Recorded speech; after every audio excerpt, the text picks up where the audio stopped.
Neil Ratner Rock Doc here with a story. All right. So, yesterday would have been Levon Helm's 77th birthday. Now, as most of you know, I live in Woodstock, New York, which was also Levon's adopted home. As a matter of fact, his gravesite is within walking distance of where I live. I've gone and visited it a few times, and it's really quite nice and quite a trip. And today, in honor of Levon, I thought I would tell you a few things about him and the band you might not know. All right, but a little background first. Okay, so Levon, L-A-V-O-N, which was his given name, Levon, grew up in a little hamlet called Turkey Scratch, Arkansas. All right. Now, his parents were cotton farmers and were very much into music, and they encouraged their children to both sing and play instruments at a very, very early age. All right. Now, while still in high school, Levon was invited to join Ronnie Hawkins' band, but he was only able to play with the band on weekends because his parents demanded that he finish high school before going out with a touring band. All right, now, after graduating, Levon did just that. He went on the road with Ronnie and the Hawks, and that's when Levon became Levon because it was easier for his bandmates to say Levon than Levon.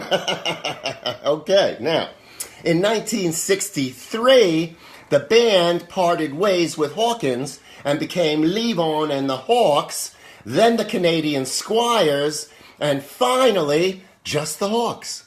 Now, the Hawks became a popular touring band in Texas, Arkansas, Canada, and believe it or not, during the summers, they became very popular playing clubs along the New Jersey shore. Now, depending on the source, a young, mostly unknown Bob Dylan first saw the band in a club in Canada, or maybe one of those clubs on the Jersey Shore, and it was then that Dylan asked Levon and Robbie Robertson if the Hawks could be his electric band. All right.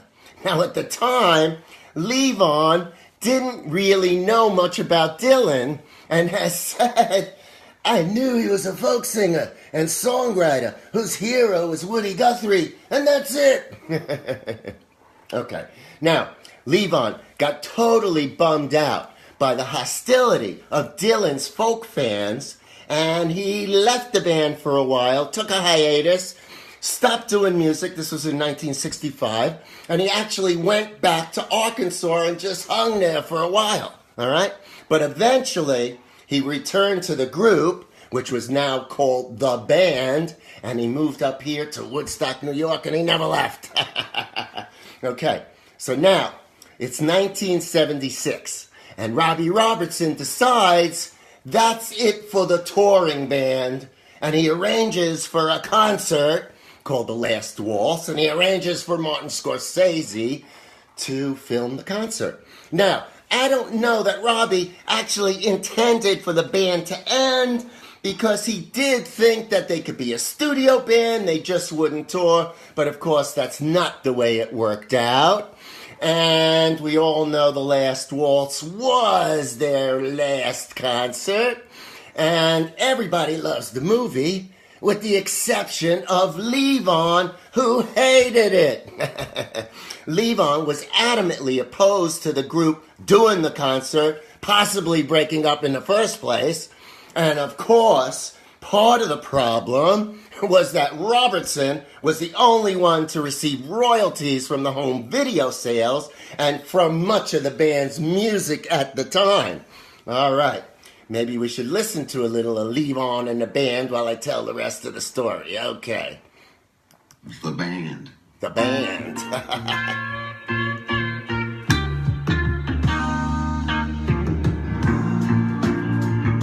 One of my favorite. I'm born into Nazareth, just feeling like this day. All right.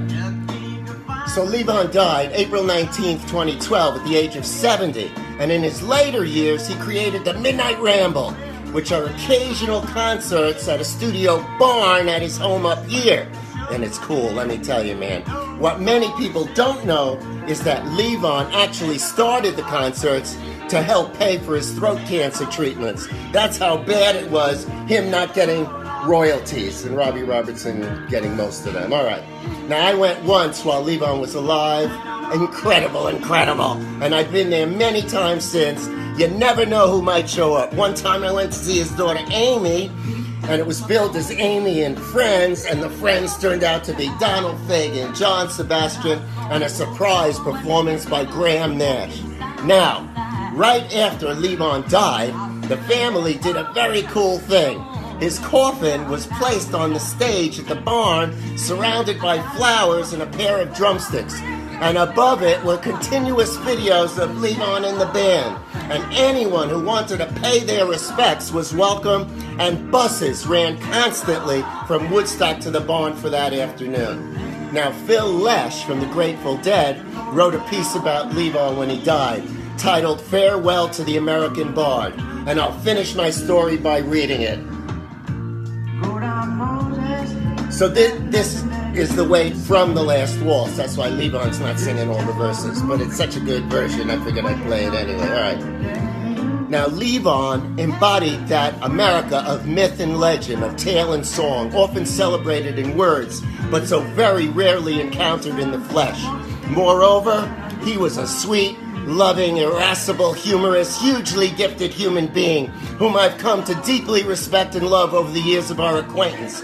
His smile as he sang with his family and friends was a joy to behold, a true image of his soul. Without Levon's inspiration, example, and direct encouragement, my life would not have taken the path I'm now following. I owe him and the traditions he stood for a debt of personal, artistic, and spiritual gratitude that can only be repaid by continuing to travel the road that he helped to show us, the never-ending journey. Levon may be gone from our daily lives, but his spirit still burns brightly in our hearts. My love and prayers go out to his family, friends, and fans around the world. Fare thee well, Levon, and may the great Sky River sing sweet songs to rock your soul.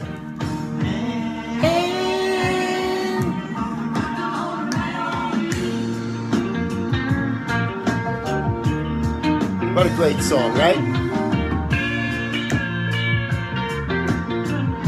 So if you ever come to Woodstock, make sure you go see Levon's gravesite. And if you can go to the Ramble, man, book it. They get sold out fast. They're very expensive, but it's so intimate and so cool.